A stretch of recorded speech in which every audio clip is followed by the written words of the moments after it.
Hello YouTube, this is Morgan Airspeed Prime here with my next Star Wars The Clone Wars episode review. This one's going to be for Season 7, Episode 11, Finale, Part 3, Shattered. And like the previous two episodes of this arc, this was another amazing, fantastic episode of The Clone Wars. This really delivered on, I think, everything it needed to. This was the Order 66 episode, and just as a thing that happened in the episode, I was glad that Order 66 happened about like halfway through this episode. It was actually a little bit before half. It meant they didn't leave it all until the very last episode, and then we maybe are not going to have much of a time for an epilogue. This way, while yes, this episode ends with us still needing to sort of resolve like how Rex and Ahsoka get out of this, and Maul, I suppose, it does leave time for action at the start and an ending, an epilogue of the Clone Wars, which is I think what they need to do. It's definitely probably the one thing that is left to see. Will they nail the ending? Will those last few shots of that next episode really leave us feeling that, like, yes, that was an amazing end to the Clone Wars? Or will we be wanting kind of them to have done a little bit more or whatever? But either way, let's get into this, action-packed episode. So, obviously, we start off with just the basics pretty much at the very beginning of just like, okay, they have captured Maul. They've put him in this very interestingly explained thing here of this crazy prison box that Mandalorians in the past, during the wars with the Jedi and so on, used to put Force users in as the only way to properly contain them. And it's this crazy looking device that just seems completely inhumane, but I suppose technically for a very powerful Force user it is about the only thing you can do to properly contain someone like that. They establish more of, I suppose, Bo-Katan and Ahsoka's dynamic. Clearly, before we went into this arc, they'd actually spent, I guess, like a decent amount of time together, in that Ahsoka's talking about, like, she kind of learned stuff from Bo. But, yeah, they add a little bit of development here for Bo, just in terms of, like, wishing she knew how to do more than just, fight, be a warrior. And wishing she, I suppose, had some of the political acumen of being a leader that her sister had. So, nice reference there back to the Duchess, of course, with everything that's going on here. Of like we have really heavily explored Mandalore and what's happened to it. From like I think season 2 of the Clone Wars is the first Mandalore episodes, and they touch on it as the series goes on. And here the finale is taking place with this place being finally full on caught up in the war, and this is right at the point where the war is coming to an end, and Mandalore is in this terrible, terrible spot. And it's obviously meant to be very heavily connected to the stuff we see in like Rebels, which is obviously the big thing towards the end of Rebels, is that Sabine gives the Darksaber to Bo-Katan.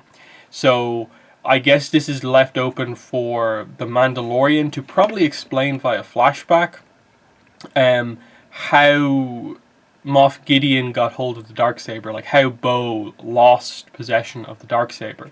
If you're wondering, I suppose, why potentially Maul doesn't have the Darksaber here, because if he had a lightsaber, he probably would have used it as he was attacking the clones. I think the implication, I haven't read the Son of Dathomir comic in a while, but I think he leaves the Darksaber on Dathomir. So, however he escapes, he's going to go back to Dathomir, and that's where the Darksaber will be. So, that sort of helps to explain a lot of those kind of like details surrounding that. But I like just a lot of the connective tissue here of like, this is a Dave Filoni show. His other show, The Mandalorian, is also linking quite heavily into Mandalorian, so he's doing some setup here with this sort of stuff, and that, yeah, I suppose we ultimately expect the Armorer to potentially be one of these Mandalorians who was, part of Bo's squad here. We also get to see Ursa, who is Sabine's mother here. She finally took the helmet off, so that kind of was doubly confirming stuff about the character. And it was just a nice thing to see, just the connection there once again of like to those Mandalorian episodes of Rebels, which I suppose was an interesting one because This episode also has what seems to be a relatively bad continuity error with a Rebels episode in relation to Order 66. I think it's season 2, episode 3, The Lost Commanders of Rebels. Um, this is the one where we finally are reintroduced to Rex, Wolf, and Gregor. And Kanan obviously has dealt with Order 66, and he has to learn from Rex why these clones are different than the other clones. And Rex basically just fairly simply says, like, I didn't betray my Jedi General. We took our chips out, like, and that's about it. He doesn't say, like, before or anything like that. He just says, I didn't betray, and we all had our chips removed. So this episode seems to directly contradict that, in that Rex is hit with Order 66, whereas I think a lot of people had just assumed Rex had taken his chip out at some point in between the episode Orders, the last episode of the Fives arc, and where we are now. And so he would sort of not be affected by Order 66. He might have to, like, feign going along with it to find some way to save Ahsoka, but instead they take the approach, which I think adds more drama to the episode, of he is affected by Order 66. He hasn't taken the chip out yet, and Ahsoka does have to sort of do emergency surgery, basically, to get it out with the help of those droids. I think it worked because it allowed you to do the thing of basically see Rex sort of resisting Order 66 just a little bit, and being able to give key information to Ahsoka that will help her figure out how to stop this, of mentioning Fives, and then her on the computer looking up what happened with Five. What are these secure reports about that incident with him? And it obviously highlights the chip, which the sort of cover story for the chip is that it's an inhibitor chip, when in fact it's actually basically the Order 66 chip that will be activated when that command is given. And this is where she figures it out, because she has to use Anakin's password to hack into the sort of super secure files to get the sort of report from Rex that was obviously not acted upon, where he suspected that the inhibitor chips are they're up to something more. And Ahsoka is obviously, from there, that speculation, able to connect the dots and figure out that it's because of those chips that it's happened here. Which leads to, of course, her finding the chip in Rex with the help of the droids, and last second he comes out of the surgery to get it removed, and he's on her side, he's back. So that was very intense. I was half thinking for a second in the middle of that sequence that they were gonna, like, reveal that, like, oh, he has taken it out, but, like, it still has an effect on the clones because it was in there for a certain amount of time. But no, he had it in there, that's why he was impacted. The other clones were impacted in the same way. And, like, it was a huge moment because, like, I suppose going back a little bit in the episode, I loved the build-up to Order 66. The second we left the scene with Bo-Katan, I loved how it was basically just the music, it was the atmosphere, and it just built. They didn't have a lot of dialogue during this sequence, and they just showed, slowly the transport ship leaving Mandalore, going up to the Republic capital ship, landing on it, Maul being put into the prison cell, and Ahsoka going up to speak to Rex. That whole, like, minute or two sequence with just nothing, as you know what's about to happen. And then they sort of cut it off by, of course, Ahsoka and Rex having the really good scene together where they just kind of talk about their sort of, concerns about what's happened, of, like, Ahsoka acknowledging that since she's been a Padawan, she's been nothing but a soldier. That, because of the war, she hasn't really gotten a chance to sort of just be a Jedi because this war's been going on. And Rex noting quite similar that he only exists because of the war. And so his entire life has been trained to be and has been a soldier. And they both sort of just acknowledge in a really nice scene that the one good thing to come out of this is just that, they got to meet, and Ahsoka met a good friend through this. So that's a nice moment, and I think it's something like that, a very emotionally powerful scene for Rex just prior to Order 66 is probably the thing that allowed him to sort of break through in any way, because he was already sort of in a little bit of an emotional state, which I think they show through the him through tears, giving her out that last bit of information before he fires the shots. Um, but yeah, as I said, the slow build up, and then like, oh, it's not happening right now. There's this nice Ahsoka Rex scene, and then it's just like there's a message on the bridge for you, and so Rex walks off and is like, oh yeah, you come with me and listen in on this, and you're like, is this what they're gonna do? Is Ahsoka going to see the hologram of Sidious, and then the turn happens? I almost feel like in a way that would have been incredible if she got to see the hologram and was able to, just before she's able to accept what happens with the clones, she discovers the truth, like Palpatine is Sidious, and then Rex fires on her. That would have been incredible, but I suppose they didn't really want to go down that road, and they wanted to more focus on just the Rex Ahsoka thing. But still, it was very strong of just like, again, I think a lot of us going into this episode maybe thought Rex had the chip out already, so we were wondering, like, would he have to like act? Would he be surprised by what Sidious had to say? So when he just answered immediately, like, yes, Lord Sidious, there was obviously an emotional reaction there. You could tell as he turned around, he drops his helmet, but it was a surprise, I think, for a lot of people to just see, oh, it's going to happen now, and she's completely taken by surprise.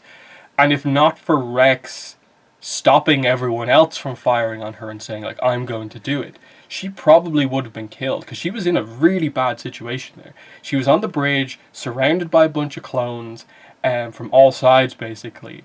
She was kind of in that sort of Ki-Adi-Mundi situation in a way, but I think his situation was always a little bit worse because he was right in the middle of a battlefield. Droids on one side, clones on the other. He just had no chance.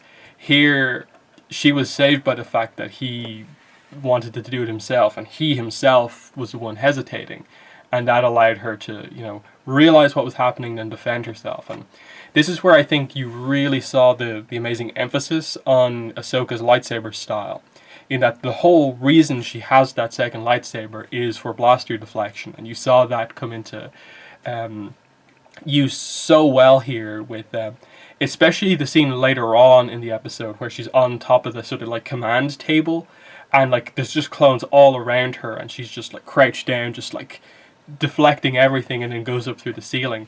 That was really, really cool. Because obviously, of all the Jedi we know, like, Obi-Wan is the best at blaster deflection because he's like the defensive guy. So, like, you almost wish that, like, I would have loved to have seen like a sequence of like Obi-Wan just like deflecting all the clones' blaster bolts, but what happens to him is very, very fitting. It highlights just the different things that happen to all of the Jedi, of like, Plo Koon is in the air with his squad right behind him. He has no chance. Was it Stassa Lee, I think, is the one on the speeder bike? Again, similar thing happens. No time to react whatsoever. And yeah, it's just, Obi-Wan basically just gets lucky that he falls into water, and so on. So like it's just pure, anyway, look of the draw of like where a Jedi is at a certain point in time, about when the Order comes in, and that's basically what decides most of their fates. So yeah, this one was great because of course you had Ahsoka immediately go to Maul to basically use him as a distraction, which I really liked. I loved that the whole emphasis of that scene was just, we're not going to work together. You just go your own way, and that will help me escape because you'll be trying to get out yourself. She doesn't give him one of her lightsabers, and of course he doesn't have the Darksaber with him, so you're like, oh, how's he going to get out on his own? And you get to see just how powerful Maul is with the Force when he has to use it to defend himself completely. I thought it was a super cool sort of rampage sequence of him just, grabbing panels off the walls, using it as a shield, and then the contrast between Maul's style of dispatching the clones and Ahsoka's. Ahsoka blaster deflected, some I suppose on purpose, some just by chance. She didn't want to kill them. Whenever she actually cut stuff, she was just cutting their blasters in half. She tried her best not to like go at them basically with the lightsaber. Whereas Maul was just like, no, I'm throwing like jagged bits of hull at you. He decapitated, I think, two. Obviously, he got one's arm cut off in the door.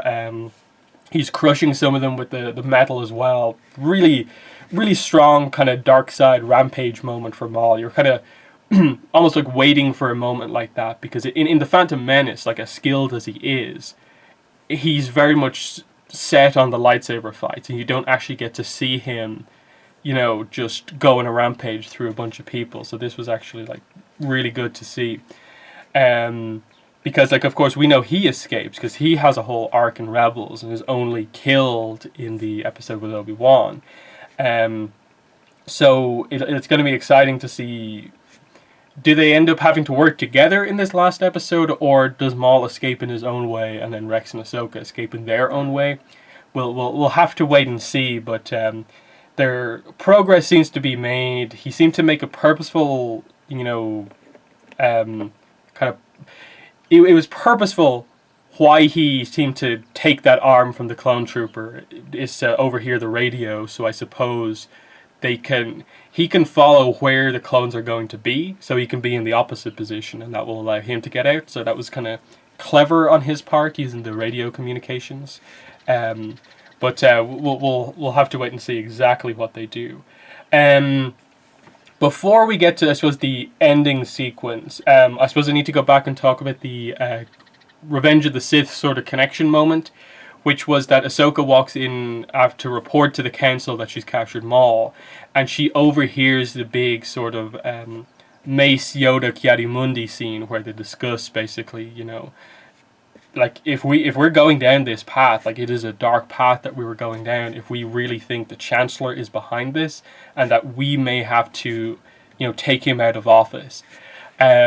It obviously highlights just how bad things are, the amount of control Palpatine has, but this is what the Jedi need to do. They need to be more on the front foot at this situation because they sort of haven't been for a while. And so this puts them in a terrible position. And I think that's that's the whole point in a way of the Mace Windu position here. Of like, yes, he's harsh to Ahsoka here, and in a way he's the one to like, go ahead with these ideas. But you do get like where he's coming from here, and that's what I think was so strong about that Ahsoka scene with the council, was that you saw both in a way the strength and weakness of the decision that she made, in that she wants to be outside of the order but still sort of be involved in the events, and they're just highlighting that like you can't have both. You can't have your cake and eat it too, basically. That look, if you want to know about this, you have to come back. And I did like how she said, as a Jedi, not yet, that she's considering it. But that she's only really here to talk to Anakin. So I think this added a great dynamic to this overall arc of just, she's not going to get a chance to talk to Anakin. And because of that, because of her decision to stay away and leave at the end of season 5, she's absent during this key moment for Anakin, and she never gets that opportunity again to talk to him. That because of how she was when she met Anakin again, she was a bit kind of closed off and stuff like that. She didn't maybe get that opportunity to really have a proper in-depth conversation with him. And I think they're setting up this idea of this going to be this like huge regret for her, that does she blame herself for leaving the order and what happens, or what? Because I think that's very much the path that they're leading you down here, of like that she's this close, and they give you the impression that's why Obi-Wan asked in the last episode for Ahsoka to talk to Anakin, is because he felt that she could be the one to give him a different perspective and maybe help him find his path at this point in time. So it's just that example of like, could she have changed things here?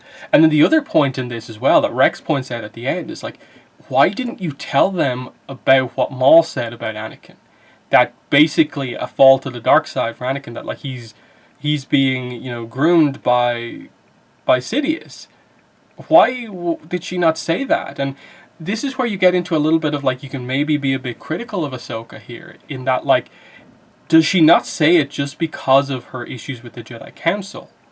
And this is where like you're like, this could lead to her being very, very regretful and blaming herself, because if she had told them, I think Mace would have been a lot more like, okay, I think I know what's going on here. We need to separate Anakin and the Chancellor. I think they could have figured it out probably then and there if Ahsoka had said that to everyone.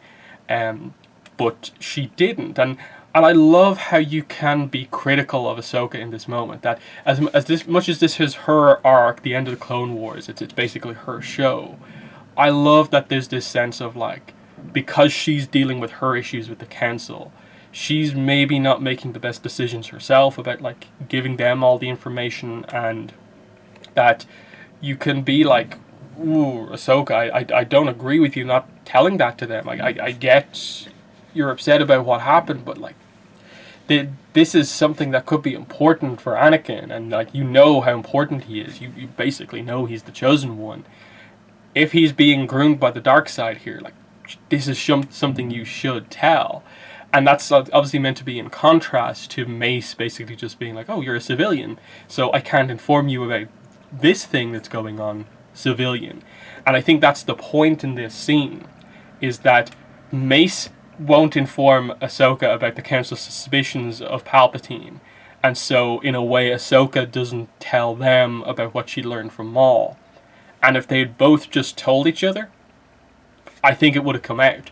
They're suspicious that Palpatine might be the Sith Lord, and she's just found out that the Dark Lord of the Sith has been grooming Anakin. And what have they just done? They've just sent Anakin on a mission to personally investigate the Chancellor. It would have all come together, and I think that's fantastic with the subtlety, how it links into the character arcs and so on. And you know, in a way, like, is anyone really like wrong in this situation? Not necessarily, because like Ahsoka has been wronged by the council. You know why she feels that way and is having such hesitation. But ultimately, you know, in terms of character stuff, like, she just wishes she could help Anakin, and in a way, if she had, might that have been the thing to properly help Anakin in the end? So yeah, so from there, I think we need to move into the, I suppose, final sequence, which is that obviously, with the help of the droid, she engineers this situation where like she manages to knock Rex out, bring him into the medical bay, and basically have the surgery performed on him. It's a super intense scene because the clones are following her the entire time, and she has to lock herself into basically one room to do this. And so it's basically her and a few droids defending the doorway against an entire capital ship full of clones. Now, they're not all there at the door, but they've obviously reported that she's there, so this is just getting worse and worse, and you actually see her get hit. Now, I tried to, you know, go through the freeze frame through the scene a bunch of times. It's very difficult to know what exactly happened. She obviously doesn't seem to get injured by this, so my impression is just that basically her small lightsaber is what gets hit, so she loses one lightsaber. But again, it's not clear if that lightsaber is now out of action or what, or if it just took a glancing blow and was kind of blown out of her hand. Because yeah, she didn't seem injured. They didn't seem to put any like markings or stuff like that on her like armor. So I guess this just basically means she's maybe lost a lightsaber. We'll see next episode, I suppose, if she picks it up again. Because obviously Bo gave the two lightsabers that she lost in the previous episode back to her here at the start. So that'll be interesting to see what they do. But yeah, just as she's about to like kind of go down, she's lost, you know, the double lightsabers is key to her deflection style, because otherwise she has a very sort of fast, like broad movements, so she's not going to deal with blaster fire that well at the doorway with just one. And that's when Rex kind of wakes up and fires. He's back, you know, the line, you know, he calls her kid, and you can just see like the mention of like, you know, Ahsoka and Rex being friends, that scene from earlier in the episode, it really affects it here. And I think just that scene alone helps it to be like, this is an important relationship here. We know where it gets to in like Rebels with how close the two are, and you know, it was great to see that journey for the characters basically. And yeah, just ending with the full realization of everything, because Rex has had the chip removed, but he knows what the order is. The order is for every clone to kill every Jedi. And now she knows the full scope of what's happening basically across the galaxy. That every Jedi on all these scattered worlds is either going to die or barely escape. That something terrible, terrible has happened here, and there's no time to even think about it because the clones are right outside the door. And now the situation is like, how do they make it out? I think what they're going to do is like, I think Maul's going to rush by, and he's going to basically clear the way. I don't know if they'll work together or if it will just be that Maul inadvertently ended up giving them a clear path, but I think that's probably how they're going to do it. If not, I guess this effectively puts Jesse in charge of the 501st here in this situation, because we saw him earlier on in the episode. He is fighting against Ahsoka. You know, he submitted to Order 66, but like they didn't focus on him like at all in the sequence. So I suppose once they realize that maybe Rex is a traitor, command is going to go to Jesse, and we might get some sort of a showdown between the two of them. And however Jesse potentially is killed is going to be a big moment, I suppose, in the finale. I think that's probably what they'll end up doing. I think that's why they emphasized him for a reason. And I think you have to have some sort of a personal, like, this clone unfortunately has to be killed because there's no way to, you know, save him given what's happening by taking his chip out. And yeah, like it's going to be really, really insane to see what exactly they do here, because I don't think the episode can just be like an escape sequence. I don't think you can literally just do, you know, whatever it's going to be, like 25, 26 minutes of Ahsoka and Rex fight, Maul fight, and they all escape. And then we just end on the idea of Ahsoka's going to have to go undercover, Rex is going to have to go his own way, and this sets the stage for Rebels. That'll be fine, but I think they need something more to be the end of the Clone Wars. And that's where I think they may have to actually like maybe do more direct like Revenge of the Sith references or something like that. It's hard to know exactly what, because I suppose we're going to get into a situation where that, yeah, like, will Ahsoka hear the message from the temple that like Obi-Wan goes to like reverse and stuff like that. The beacon initially asked everyone to come back to the temple, so draw any Jedi who survive back to Coruscant so they can be killed by the clones. Obi-Wan reverses it so that it's actually stay away. So I suppose that message is probably going to be used again. Ahsoka hearing that message, that'll be important to know that, you know, Obi-Wan is alive. And I think you have to do something with, you know, Ahsoka and Anakin, whether it be her sensing, you know, his turn. Will she sense Obi-Wan and Anakin's duel? I'm not sure, because of course she only figures out it's for sure that Anakin is Vader in Rebels, so you can only go so far with that. But I think you have to hit a note like that, because I don't think it's enough to just be like, Ahsoka has survived Order 66, here she is on her own, when you're not actually going to cover in the animation any of Ahsoka actually being away. So unless, I suppose the only other way to do it is maybe to do like a kind of time skip type thing and show her how she's recruited for the Republic, which I think is covered in the Ahsoka novel. I haven't read the full Ahsoka novel in a while, but I think it happens at some point during that. So maybe cut to that scene to really connect everything together.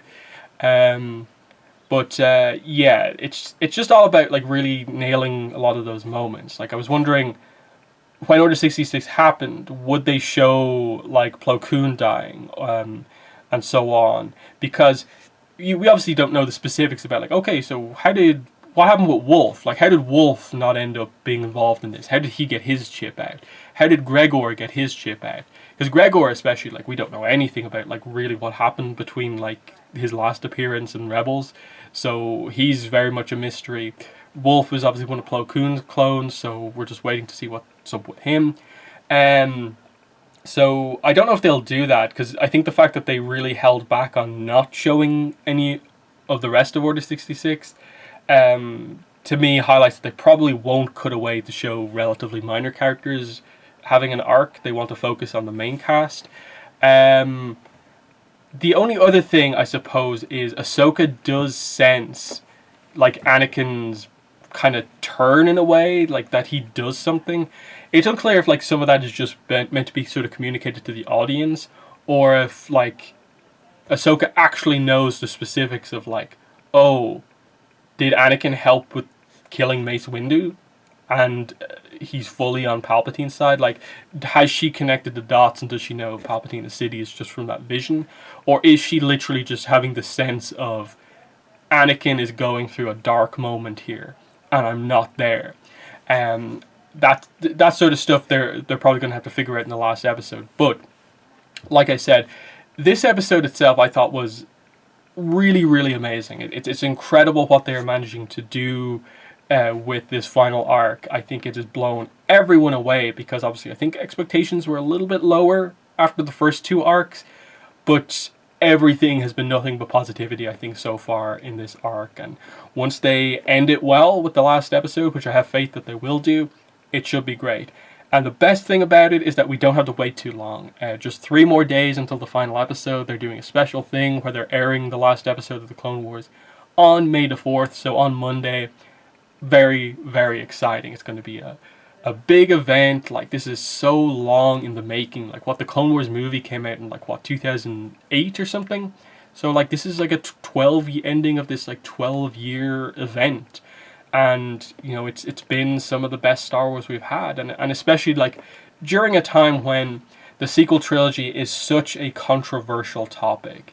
It feels like they're like Disney, Lucasfilm, they're not getting a lot of Star Wars in the mind of the fans like right, and it feels like we're in a weird direction with a lot of the franchise outside of like The Mandalorian and the Clone Wars.